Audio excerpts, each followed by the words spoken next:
berbicara tentang mulut. Ya, semua punya mulut di tempat ini. Setiap hari mulut saudara digunakan buat apa? Buat makan. Ya, itu sudah pasti. Yang kedua, untuk apa? Berbicara, mengeluarkan perkataan. Saudara, tahun P ini adalah tahun mulut, di mana ya, dengan kata lain, ini adalah tahun di mana ucapanmu akan menjadi kenyataan. Katakan sama-sama, ucapanku menjadi kenyataan. Tahun ini adalah tahun ucapan kita menjadi kenyataan. Apa yang kita deklarasikan itu yang akan kita alami dalam hidup ini. Amin. Berarti kalau kita memperkatakan yang baik janji Tuhan, maka apa yang akan kita alami? Yang baik janji Tuhan. Tapi jika kita memperkatakan yang tidak baik, apa yang akan kita alami? Yang tidak baik. Percayakah saudara, 90% dari kehidupan kita itu dikendalikan oleh perkataan saudara. Amin. Barang siapa suka menggemakannya akan memakan buahnya, kata firman Tuhan. Hati-hati dengan lidahmu. Kenapa? Karena barang siapa menggemakannya akan memakan buahnya. Ini tahun P, tahun mulut, tahun penggenapan apa yang kita ucapkan. Percayalah saudara, semua yang kau ucapkan itu akan berbalik menjadi kenyataan di dalam hidupmu.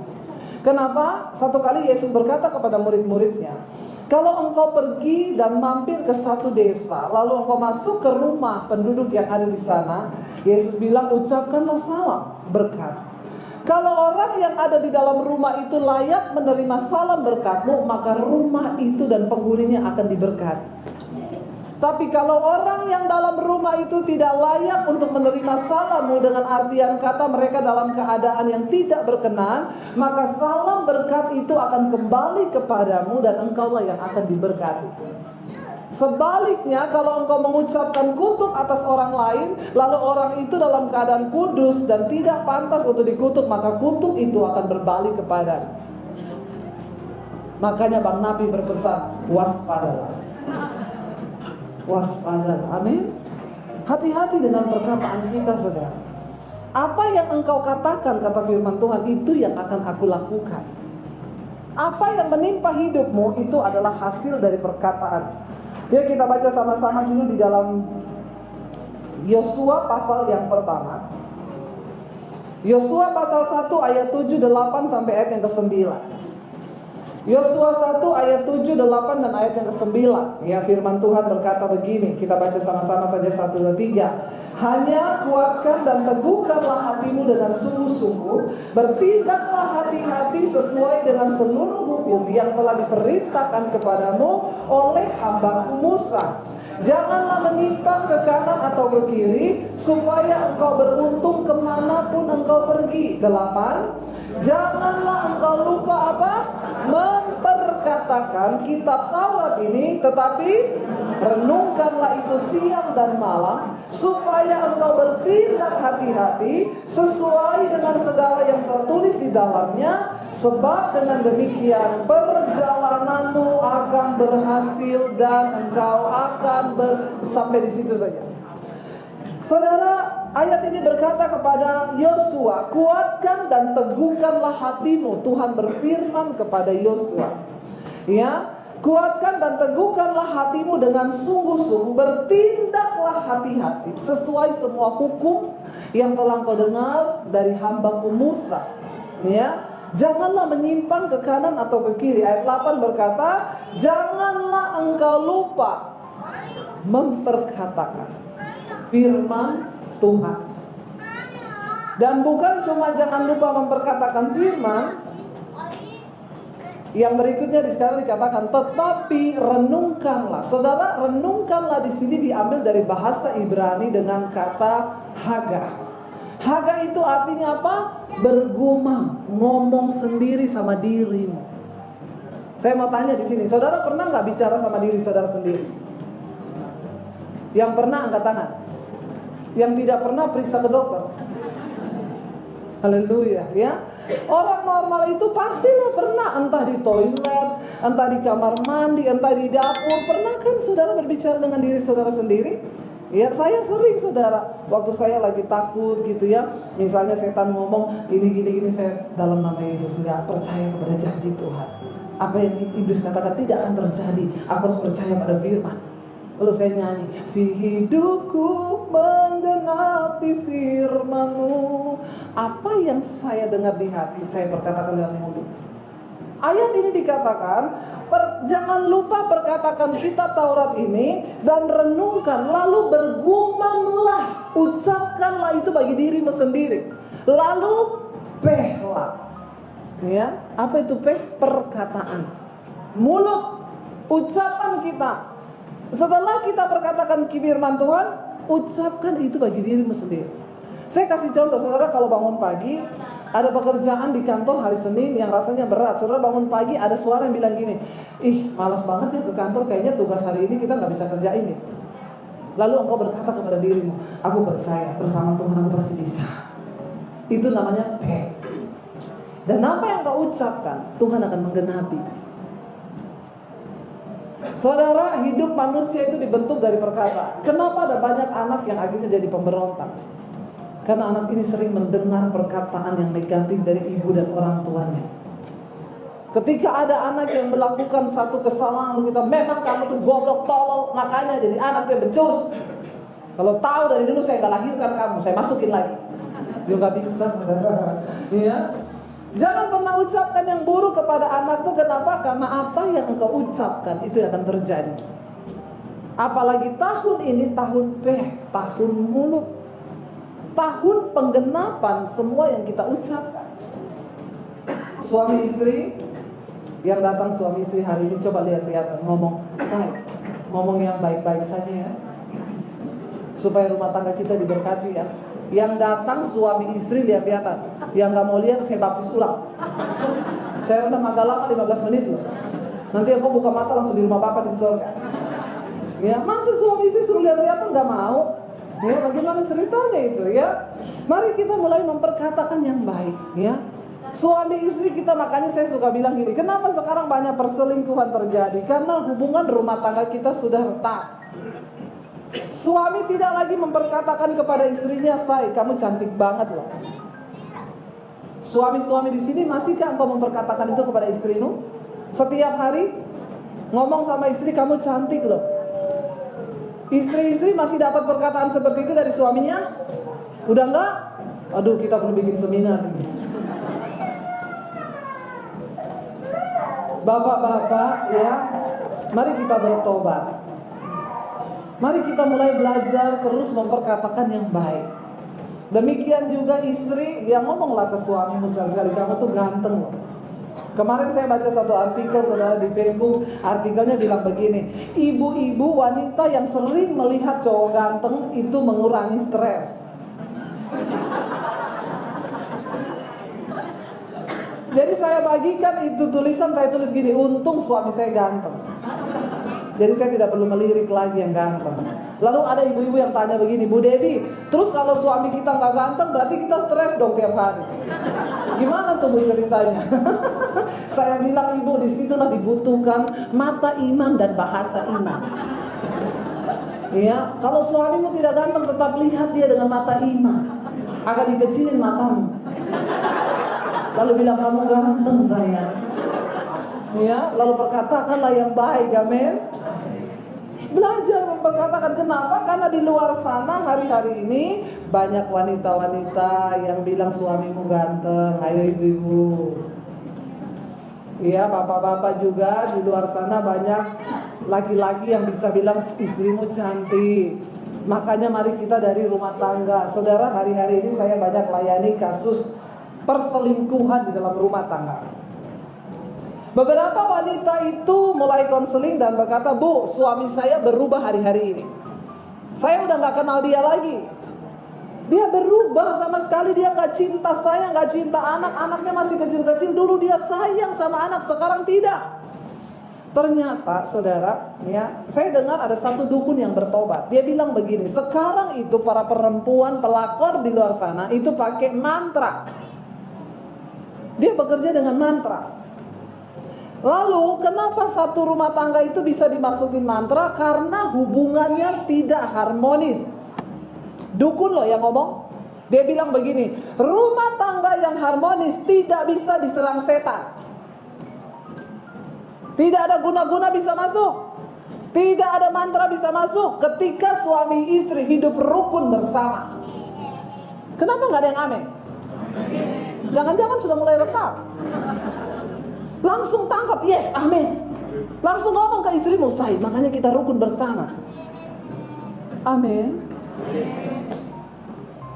Halo saudara, jangan sepelekan ini loh. Ini yang ngomong dukun loh. Dia bilang, kenapa? Kenapa rumah tangga yang harmonis tidak bisa dimantra? Karena setan itu kalau bekerja, dia butuh energi. Dia butuh power. Powernya apa? Kebencian, amarah, sakit hati, luka batin, kepahitan.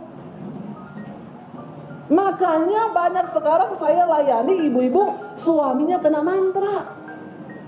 Kenapa? Karena dalam rumah tangga sudah tidak harmonis. Perhatikan nih baik-baik, saya bicara serius loh. Karena memang banyak kasus yang hari ini saya temui, kisahnya sama persis sama yang diceritain dukun itu. Nanti ketika perempuan itu udah bacain suami kita mantra, masuknya lewat mana? Pertama, sales credit card. Ini yang tertawa-tertawa pengalaman ya. Bapak-bapak kalau ada yang tawarin sales credit card, bapak mau apply credit card? Enggak. Bilang aja enggak usah, saya sudah banyak utang. Amin bapak-bapak. Nggak usah utang-utang lagi, udah mau kiamat. Ya, bilang aja enggak gitu, langsung blokir nomornya. Itu saudara banyak yang sekarang masuk lewat itu. Ya. Yang kedua, kemarin saya nanganin satu kasus, ada seorang ibu saudara. Dia lihat saya di channel YouTube saya. Saya punya channel YouTube Debbie Basir TV. Yang belum subscribe, tolong subscribe. Kalau tidak di-subscribe, subbreaker saja. Ya. Saudara, saya melihat ternyata lewat channel itu bagaimana Tuhan itu menjamah orang-orang, wow, luar biasa. Ya, lalu ibu itu lihat khotbah saya di channel saya, dia cari nomor telepon saya kasih nomor telepon saya. Orang tanya, Bu, nomor teleponnya berapa? Saya kasih di YouTube itu yang komen, saya kasih. Sampai ada yang bilang, saya nggak percaya ini nomornya Bu Dewi, ini pasti bukan Bu Dewi. Saya bilang, ini saya. Nggak percaya, pasti sekretarisnya. Ini saya, Debbie Basir. Nggak percaya, saya telepon langsung saudara. Saya pencet, langsung dia angkat. Halo, 123-321, apakah ini suara saya atau bukan? Oh iya Bu Dewi. Mana ada Bu, pendeta kasih nomor HP? Ada, saya ada. Lalu saudara, mereka mulai curhat. Ibu itu cerita, Bu, suami saya tadinya laki-laki yang baik. Dia sayang istri, sayang anak. Tiba-tiba semuanya jadi berubah. Lalu Bu, dia itu saking cintanya sama Tuhan, dia mulai suruh buka persekutuan di rumah kami. Ini orang kaya saudara. Lalu saya buka persekutuan, saya undang hamba Tuhan. Tapi belakangan Bu, dia jarang pulang suami saya. Kenapa? Ya alasannya macam-macam lah, meeting apa. Belakangan saya tahu dia ternyata kena sama perempuan.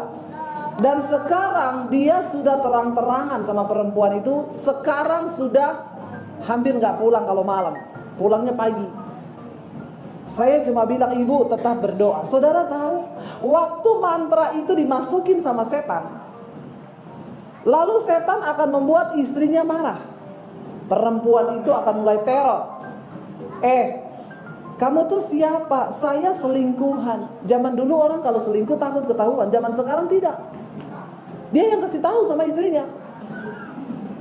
Saya nggak tahu nih pelakor zaman now minumnya vitamin apa. Kenapa bisa jadi kuat begitu, saudara?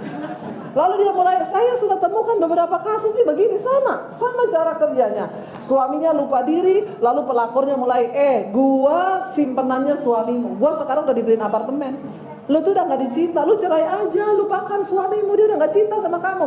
Lalu ketika si istri ini marah, ketika si istri ini ngamuk, dukun itu bilang, mantra itu semakin masuk kepada suaminya. Tapi kalau istrinya berdoa buat suaminya, maka dia mengasihi suaminya, mantra itu akan hilang. Perlahan akan hilang. Dukunnya bilang, mantra itu bertahan 7 tahun. Tapi kalau dengan kuasa Tuhan bisa hilang dalam sekejap. Hati-hati bapak-bapak. Ya, ibu-ibu berdoa buat suamimu. Ada yang bilang, saya sudah nggak sanggup ibu berdoa buat suami saya, bu, jahat sekali dia. Nggak apa-apa, tetap berdoa. Iya, saya berdoa, bu. Saya bilang, Tuhan cabut nyawanya. Jangan saudara ya. Masalah mencabut nyawa itu urusan Tuhan. Hati-hati istri, jangan berdoa begitu, bertobat. Lalu dia bilang sama saya, bu gimana? Saya bilang, ibu tetap berdoa. Ibu ini luar biasa saudara. Dia berdoa buat suaminya setiap jam 2 malam dia bangun. Kalau dulu saya itu kan sholat tahajud. Kenapa jam 2 malam doanya didengar? Karena yang lain lagi tidur. Tuhan lagi gak sibuk, cuma dengerin kita. Gak ada banyak antrian. Saudara, ya lalu bukan begitu ya. Nanti ini ada lagi yang potong lagi khotbah saya terus ditayangkan, dia bilang, Ibu Dewi sesat ini. Kalau berdoa jam 2 Tuhan lagi gak sibuk. Itu hanya lelucon ya. Lalu saudara, dia berdoa setiap jam 2 malam, dia perangi, dia tengking semua roh-roh yang mengikat suaminya. Dia bilang, Tuhan, aku mengasihi suamiku Tuhan, dalam nama Yesus jamah selamatkan dia. Mantranya di sana mulai berkurang. Dukunnya lapor sama si pelakor, ini apa yang terjadi? Kenapa mantra mulai tidak mempan? Ya, ada penangkalnya. Mulailah dikirimi macam-macam. Ibu itu bilang sama saya WA, Bu Dewi, ibu tahu nggak? Sejak saya berdoa, itu kan rumahnya itu sudah gede banget ya. Ini dia punya horden itu panjang, putih, transparan, lihat keluar taman. Dia bilang, ibu, sejak saya berdoa malam, ibu, saya patahkan itu roh-roh mantra apa suami saya Tuhan jamah. Setiap malam pocongan kelilingi rumah saya, lompat-lompat, berkeliaran di taman saya. Biarin aja, mungkin dia lagi bersihin taman. Saya bilang, nomor 1, ibu jangan takut. Jangan takut, itu cuma setan-setan biasa itu yang begitu. Setan yang luar biasa itu yang menguasai hatimu dengan kebencian, dengan kepahitan, dengan kekecewaan. Itu setan yang beneran. Kalau cuma pocongan begitu, biasa itu. Dia terus berdoa bu. Terus berdoa. Hari berikutnya, Bu Dewi, kenapa? Pocongnya masuk rumah. Dapat kunci dari mana dia? Dia ke ahli kunci, pasti bikin kunci sel. Ya, ibu, dia lompat-lompat di dalam rumah saya. Jangan takut, jangan mau tertipu sama setan. Terus ibu berkatakan, doakan suamimu, ucapkan Kenapa? Karena apa yang kau ucapkan itu yang akan Tuhan genapi. Dia berdoa saudara, berdoa. Besoknya dia WA saya, ibu pocongnya naik tangga. Hebat deh pocong ini ya. Terus bu, makin panas dia. Kenapa? Mantranya gak masuk. Ibunya terus berperang. Terakhir dia bilang ini, Bu Dewi, pocongnya masuk kamar saya. Terus saya berdoa, dia berdiri di samping saya. Terus saya gak takut bu. Saya tengking dia, dalam nama Yesus, hilang bu. Iya kan, saya bilang juga apa. Yang begitu gak bisa bikin apa-apa. Setan yang begitu sudah tidak bisa bikin apa-apa. Kuntilanak gak bisa bikin apa-apa. Yang menakutkan itu pelakor. Karena dia bisa bikin apa-apa. Hati-hati saudara ya. Lalu ibu ini berdoa. Saudara tahu satu kali dia telepon saya, Bu Dewi, saya kaget bu, kenapa tadi malam bu, kenapa? Pocongan datang lagi, bukan bu lah. Suami saya jam 3 pagi pulang rumah, ketok-ketok gedor-gedor pintu bu. Lalu dia masuk ke kamar saya. Begitu masuk di kamar saya, dia berlutut di kaki saya. Dia menangis, dia bilang, sayang, terima kasih ya, aku tahu kamu berdoa buat aku selama ini. Kenapa? Tadi aku bangun jam 2, aku lihat itu perempuan di sampingku, dia nenek-nenek tua mak lampir. Padahal bapak ini udah ditipu miliar-miliar, tapi dia gak sadar, matanya gak terbuka. Kenapa? Kena mantra. Istrinya bilang, ibu itu perempuan gak cantik bu. Pertama dia masuk nawari saham. Pak, mau ikutan saham gak? Ya udah, akhirnya janjian ketemu. Waktu ketemu, kena saudara.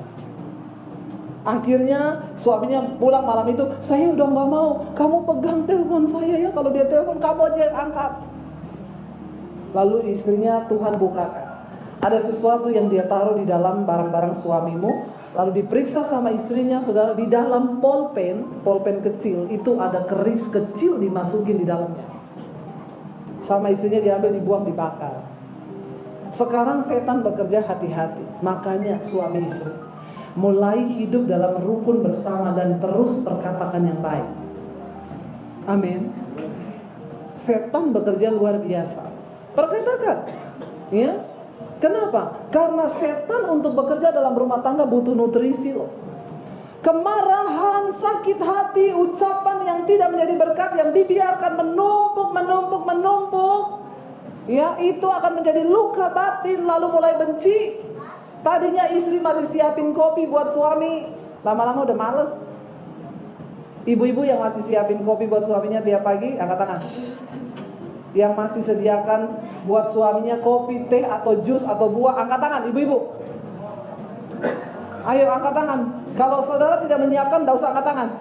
Kita buka kolam baptisan. Saya rendam agak lama.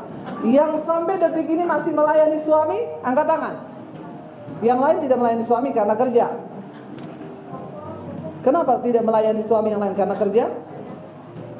Atau karena jengkel? Ibu-ibu, ya, saya cuma mau bilang hari-hari ini, mari kita jaga rumah tangga kita.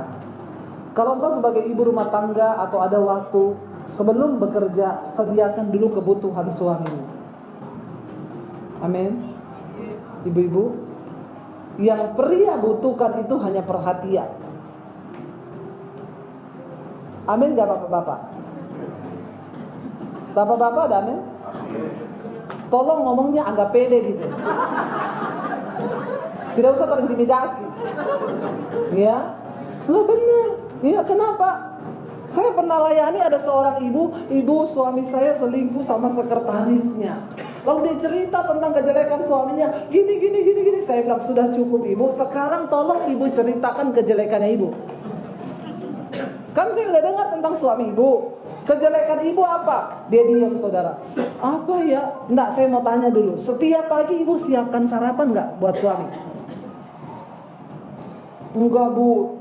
Dia berangkat kerja, saya masih tidur. Kenapa bisa begitu? Karena kan saya itu ketemu sama suami saya, dia itu dulu kuliah di Amerika bu. Jadi dia termasuk laki-laki mandiri, mandi sendiri, makan sendiri.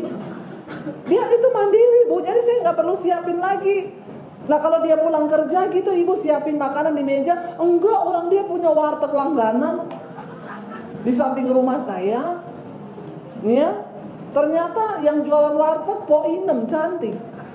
Suaminya datang, halo bapak, mau makan apa pak? Makanya suaminya betah ke warteg. Hati-hati ibu-ibu. Amin ibu-ibu. Bertobat nih ibu-ibu ini. Lalu saudara dia cerita, oh jadi setiap kali bapak berangkat kantor, ibu belum bangun. Iya bu, kan udah dari dulu seperti itu. Suaminya dari mulai mereka ngontrak rumah, sampai mulai suaminya kerja, sampai suaminya jadi direktur di sebuah perusahaan. Waktu jadi direktur di sebuah perusahaan, beli rumah mewah. Lalu keadaan rumah tangga semakin tidak harmonis. Kenapa? Istri di rumah kerjaannya nonton film Korea sama main game. Ini yang terjadi hari-hari ini. Bertobat. Lalu ya ketika dia sudah mulai bekerja di kantor, sekretarisnya cantik. Tiap pagi berangkat dari rumah belum sarapan. Begitu masuk kantor, sekretaris buka pintu, selamat pagi bapak, mau minum apa pak? Kopi susu, susu manis, susu tawar, semua ditawar. Ya, di rumah istrinya cuek. Dia mau makan gak makan terserah. Di kantor sekretaris cantik, harum, seksi. Nawari, pak mau makan apa pak siang ini? Mau makan dalam atau luar? Kalau luar nanti Neng temani. Mau yang jauh atau yang dekat? Puncak juga boleh pak. Senin gini biasanya lengkap. Mulailah bapak makan di luar. Kenapa? Karena yang perhatikan bapak sekretaris. Dia pulang ke rumah istri main game, ya. Nggak pernah tanya, pak gimana kerjaan hari ini? I love you, I need you, I want you. Jangan tertawa ya. Masih seperti itu nggak dalam rumah tangga kita? Saya sama suami saya sampai detik ini masih kirim-kiriman love loh. Masih ngomong say, aku kangen loh. Saudara masih kayak gitu? Kenapa Anda menatap saya seperti itu? Biasa aja, careless. Ini kayaknya mukanya itu tanpa ekspresi. Memang bersalah atau bagaimana sih nggak tahu. Jangan istri hanya SMS suami gini, "Pak, uang habis, transfer ya." Itu menyakitkan sekali, saudara. Ya, saya tuh pernah satu kali suami saya lagi pergi, saya WA dia gini, suruh pulang dia cepat say. Aku udah masak sayur lodeh kesukaanmu loh, sama empal sama sambel. Cepet pulang lah. Dia balas, siap. Sambil kirim love ya. Saya tunggu, saya udah lapar tapi kepengen makan bareng. Jadi saya WA dia, masih lama atau udah deket? Dia bilang udah masuk komplek. Oh iya, saya udah lapar tapi saya tunggu kamu biar mesra kita makan berdua. Tapi kalau suamimu masih di Semarang, gak usah ditunggu. Mati. Jangan terlalu alay lebay. Karena dia udah masuk kompleks, ya saya tunggu. Saya udah nunggu di meja makan dengan piring yang terbuka, dengan sendok, dengan sayur. Dan saya menunggu dia memuji masakan saya yang enak. Saya tunggu, saya dengar mobil datang. Yes, datang dia. Yes, berdebar hatiku. Masih kayak pacaran kita, beneran. Saya tunggu dia masuk, saudara. Pintu pagar bunyi, oh dia udah masuk. Pintu rumah bunyi, begitu pintu rumah bunyi saya dengar, saudara. Dia menyapa dogi saya. Dan lama sekali saya tunggu dia. Halo dogi, ada apa kabar? Mainan sama dogi sampai gulung-gulung di lantai. Dan saya menunggu dia di meja makan dengan gondoknya, saudara. Kenapa? Saya udah lapar banget. Dia mainan sama dogi, gondok gak? Saya nungguin dia gulung-gulung. Dogi. Saya, dia liatin saya, lapar tahu, dari tadi juga saya nungguin malah mainan sama anjing loh. Dia bilang, soalnya dia lucu banget. Emang saya kurang lucu? Iya. Tapi kalau saya mau marah-marah sama dia gara-gara itu dogi, kan saya sama gilanya kan. Masa dogi lebih waras dari saya? Satu kali ada ibu-ibu yang konseling sama saya, Bu Debi, kenapa? Saya mau racunin anjing suami saya. Kenapa diracunin? Astagfirullah, jahat sekali kau, Bu. Jadi gini, Bu, saya tuh benci sama suami saya. Dia tiap kali pulang kerja, saya udah nungguin dia di dalam, dia masuk rumah langsung ke kandang dogi, Bu. Dia mainan setengah jam sama itu dogi. Dia gak peduli saya dalam rumah. Saya bilang, Ibu, saya kasih tips gitu supaya suami mau berubah. Bagaimana? Jangan diracun doginya. Terus ibu belajar dari dogi. Loh iya kan? Kenapa suamimu bisa pulang langsung masuk ke kandangnya? Mesti ada sesuatu. Ibu intip apa yang dogi lakukan, lalu ibu tiru. Saudara tahu gak ya? Bener gak? Daripada dogi diracun, mending kita belajar dari dogi. Jangan malu, saudara. Itu dogi yang punya dogi ya. Kita pulang, tuannya pulang, apa yang dia lakukan? Dia ciumin kita dari atas sampai bawah. Dia peluk kita, dia gulung-gulung sama kita, bener gak? Ibu, besok kalau suamimu pulang. Lo bener gak, saudara? Sebelum dia ke samping ke kandangnya dogi, Bu, begitu dia masuk pintu pagar, ibu cegat dia di pintu pagar, lalu ibu, ya, ibu peluk, ibu ciumin dia, jangan dilepas, Bu. Saya yakin waktu ibu lakukan itu, maka besok suami pulang tidak ke kandang dogi lagi, tapi dia cari ibu di dalam. Amin, ibu-ibu. Maka jadilah seperti ya. Jangan sampai dogi lebih waras dari kita. Saya bilang, ibu mau racunin doginya suami, apa untungnya lagi itu dogi tidak bersalah. Ibu yang harus berpikir, kenapa bisa dogi mencuri perhatian suamimu? Benar nggak, saudara? Jangan sampai hubungan rumah tangga kita tidak harmonis. Kenapa? Karena setan sedang bekerja dengan luar biasa. Apa yang engkau ucapkan di dalam rumah tanggamu, jangan bilang, Bu, sudah gak bisa dipulihkan, kita memang sudah tidak cocok. Bilang, kita cocok. Setiap hari suami istri gandengan tangan. Coba engkau bangun lagi sesuatu yang sesuai kehendak Tuhan. Kalaupun engkau sudah mulai kacau berantem, gandeng tangan, say, kita berdoa, yuk say. Kalau dulu kita saling mencintai, kenapa sekarang enggak? Kita pasti bisa bersama Tuhan. Jangan ikuti kedaginganmu. Saudara pikir setelah saudara selingkuh dengan perempuan lain, ada bapak-bapak yang ngomong sama saya, Bu, saya sekarang selingkuh, tapi selingkuhan saya ini manis, Bu, perkataannya lembut, tidak seperti istri saya. Saya bilang, itu masih bulan promosi. Itu iklan, Pak. Ntar kalau udah masa promosinya habis, lebih galak dari istrimu. Tidak ada yang lebih membahagiakan engkau di luar sana. Apa yang sudah ada, perbaikilah itu. Dengan cara apa? Mulai memperkatakan yang baik. Amin. Tidak ada yang mustahil, saudara.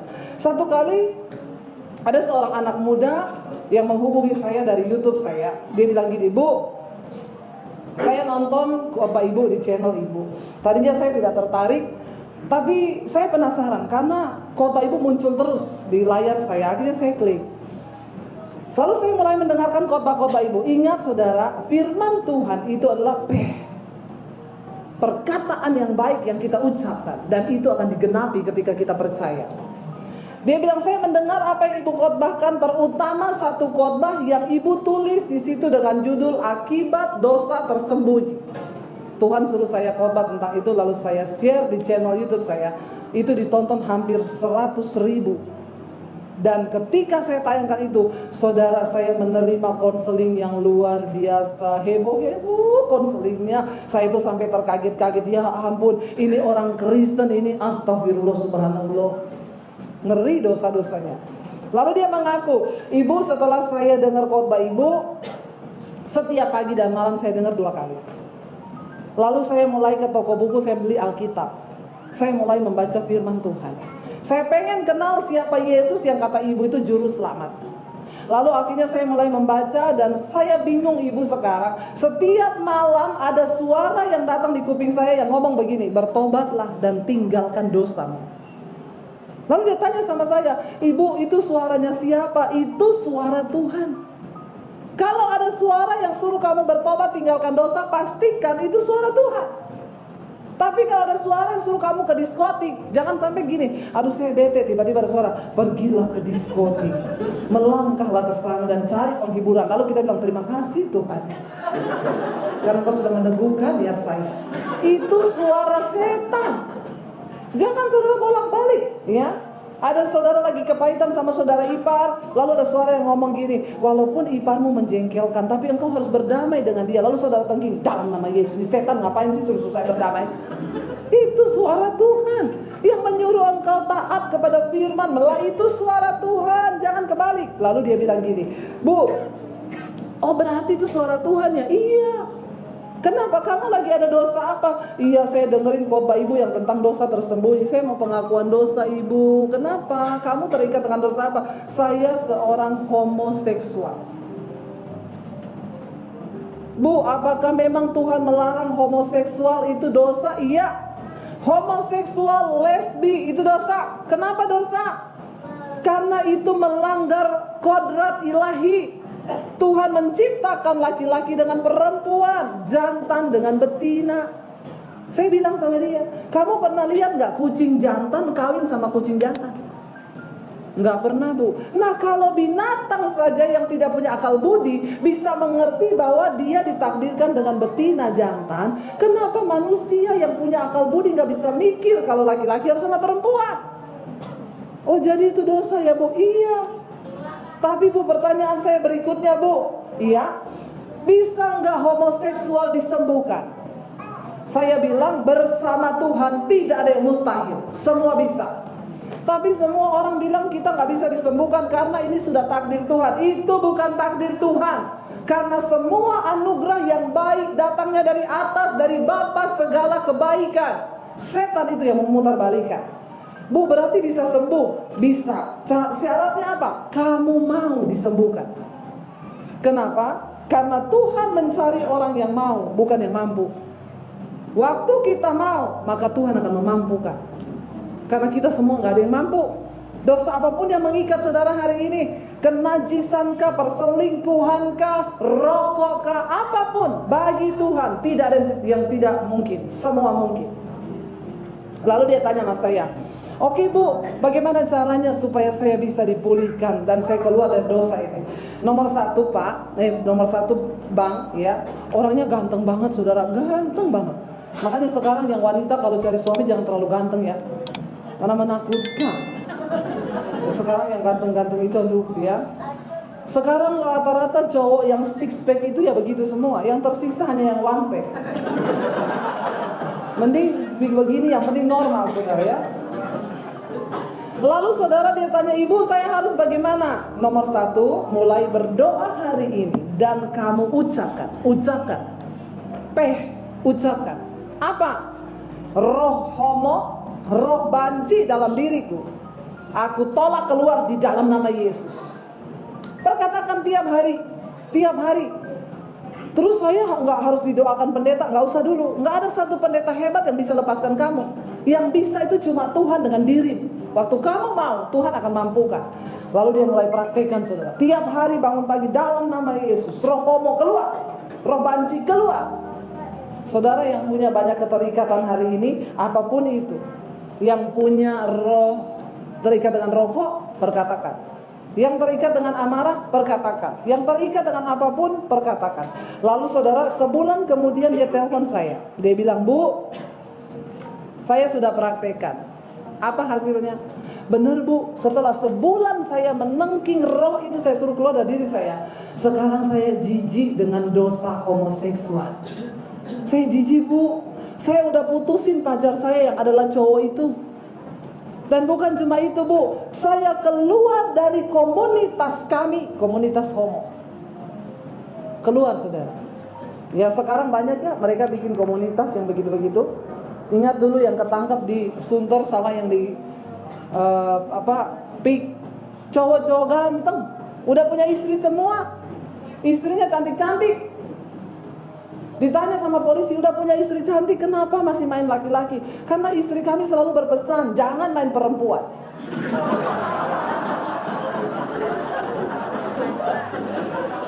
Jadi ibu-ibu kita perlu menambahi sekarang kalau suami kita mau keluar ngomong, Pak, jangan main perempuan, apalagi main laki-laki.